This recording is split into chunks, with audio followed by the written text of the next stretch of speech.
So Dom, it hasn't got the folding wing anymore. No, I fixed that. Thank you for that observation, Jason.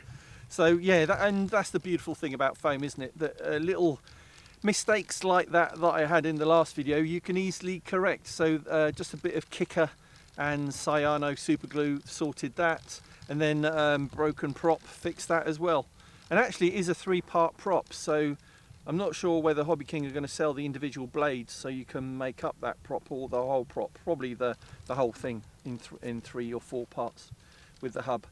So but I'm keen to get it back in the air. It's far from a perfect day today. It's a little bit foggy, but we've been very keen to get out and get some fresh air despite the weather. So let's get this in this F4U Corsair in the air and see how it flies.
Well, that was a bit of pilot error there, Dom.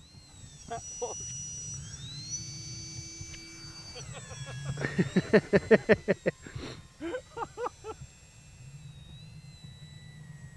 Well, unless you try, you don't find out the limitations of an airframe, do you? Well, at least it's strong. Yeah, it is.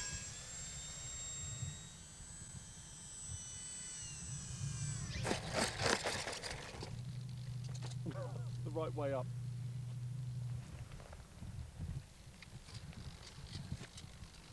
So there you go, that's the new F4U Corsair, 750mm wingspan. I'm running it on a 2S 1000 pack. Doesn't need lots of power, that's enough power. You could put a 3S pack in it, slightly smaller.